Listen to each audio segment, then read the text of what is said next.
লখনৌয়ে ব্রহ্মসের নতুন ইউনিট উদ্বোধনে হুঙ্কার দিলেন প্রতিরক্ষা মন্ত্রী রাজনাথ সিং। দেশ সব রকম পরিস্থিতির জন্য তৈরি।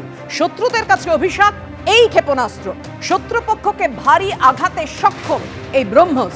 আমরা আমাদের লক্ষ্য পূরণ করব।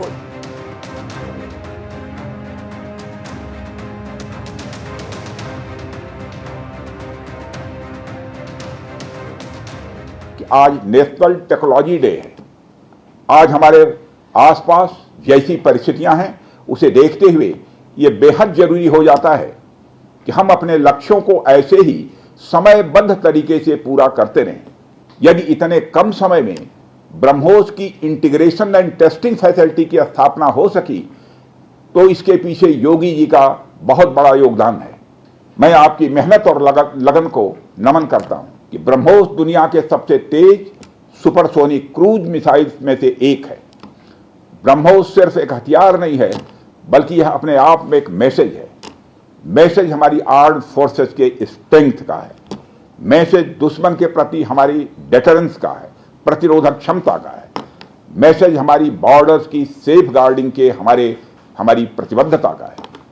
ব্রহ্মোস তিনটে মোডে এটাকে অপারেট করা হয়, একটা সি, একটা ল্যান্ড, একটা air.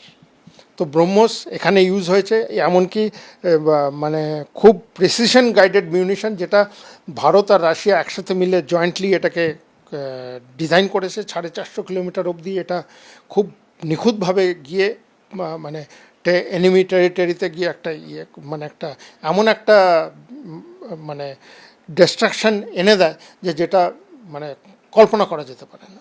BrahMos is a very supersonic missile, যেটা মানে ভারতের নিজস্ব অ্যাচিভমেন্ট বলবো, এবং তার জন্য নতুন একটা ফ্যাক্টরি যেটা শুরু হচ্ছে, যেটা মিস্টার রাজনাথ সিং নিজেই বললেন লখনৌতে শুরু হবে। একটা ডিফেন্স করিডোর এস্টাবলিশ হবে, পুরো কানপুর, লখনৌ, চিত্রকূট, ঝাঁসি এসব জায়গা মিলে একটা এস্টাবলিশ হবে, এবং সেটার পরে ইন্ডিয়া কিন্তু একটা ম্যাপে খুব বড় জায়গা ধারণ করবে। অপারেশন সিঁদুরে ভারতীয় সেনা কিভাবে শৌর্য পরাক্রম দেখাচ্ছে তাই তুলে ধরলেন কেন্দ্রীয় প্রতিরক্ষা মন্ত্রী রাজনাথ সিং। যারা সিঁদুর মুছেছিল, অপারেশন সিঁদুরের যোগ্য জবাব। সিঁদুর শুধু অপারেশন নয়, এটা একটা সংকল্প। আমরা অপারেশন সিঁদুরে কোনো পাক নাগরিককে টার্গেট করিনি। শুধু সীমান্তে নয়, ভারতীয় সেনার গর্জন শোনা গেছে রাওয়ালপিন্ডিতে। পাক সেনা ভারতীয়দের ওপর আক্রমণ করেছে। ভারতকে আঘাত করলে সীমান্তের ওপারও সুরক্ষিত থাকবে না। কি বলেছেন রাজনাথ সিং? जिन भारत विरोधी और आतंकी संगठनों ने भारत माता के मस्तक पर हमला करके कई परिवारों के सिंदूर मिटाए थे, उन्हें भारतीय सेना ने ऑपरेशन सिंदूर के माध्यम से इंसाफ दिलाने का काम किया है। और इसके लिए आज सारा देश भारतीय सेनाओं का अभिनंदन कर रहा है। ऑपरेशन सिंदूर सिर्फ एक सैन्य कार्रवाई भर नहीं है, बल्कि भारत की राजनैतिक, सामाजिक और सामरिक इच्छा शक्ति का प्रतीक है। ऑपरेशन सिंदूर सिर्फ एक सैन्य कार्रवाई भर नहीं है, बल्कि भारत की राजनैतिक, सामाजिक और सामरिक इच्छा शक्ति का प्रतीक है। यह ऑपरेशन आतंकवाद के खिलाफ भारत की दृढ़ इच्छा शक्ति का और सैन्य शक्ति की क्षमता और संकल्प शक्ति का भी प्रदर्शन है। हमने दिखाया है, भारत आतंकवाद के खिलाफ जब भी कोई कार्रवाई करेगा तो आतंकवादियों और उनके आकाओं के लिए सरहद पार की जमीन भी सुरक्षित नहीं रहेगी। भारतीय सेनाओं ने ऑपरेशन सिंदूर को पाकिस्तान में मौजूद आतंकी ढांचा ढहाने के उद्देश्य से लॉन्च किया था।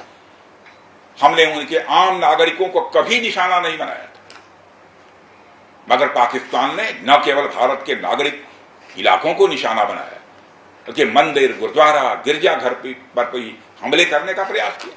हमने केवल सीमा से सटे सैन्य ठिकानों पर ही नहीं कार्रवाई की, बल्कि भारत की सेनाओं की धमक उस रावलपिंडी तक सुनी गई जहां पाकिस्तानी फौज का हेडक्वार्टर मौजूद है। आतंकवाद के खिलाफ जीरो टॉलरेंस की नीति पर चलते हुए हमारे यशस्वी प्रधानमंत्री नरेंद्र मोदी ने स्पष्ट कर दिया है कि यह नया भारत है जो आतंक के खिलाफ सरहद के इस पार और उस पार दोनों तरफ प्रभावी कार्रवाई करेगा। यह हमारे प्रधानमंत्री जी ने स्पष्ट रूप से यह संदेश दे दिया। অর্থাৎ অপারেশন সিঁদুর যেভাবে চলছে সেভাবেই চলবে, বায়ুসেনার তরফেও জানিয়ে দেওয়া হলো। কিছুক্ষণ আগে আপনারা শুনলেন প্রতিরক্ষা মন্ত্রী জানালেন যে সন্ত্রাসবাদের বিরুদ্ধে ভারতের জিরো টলারেন্স, ভারতের শক্তি দেখছে গোটা বিশ্ব। বায়ুসেনার তরফেও জানিয়ে দেওয়া হয়েছে অপারেশন সিঁদুর এখনো চলছে, জাতীয় উদ্দেশ্য পূরণে নির্দিষ্ট লক্ষ্যে একেবারে গোপনীয়তা মেনটেন করে এই অপারেশন চলছে। বেছে বেছে প্রিসাইজলি আঘাত এনে সফল দায়িত্ব পালন করছে বায়ুসেনা। অপারেশন সিঁদুর নিয়ে এভাবেই বড় আপডেট দিয়েছে ভারতীয় বায়ুসেনা।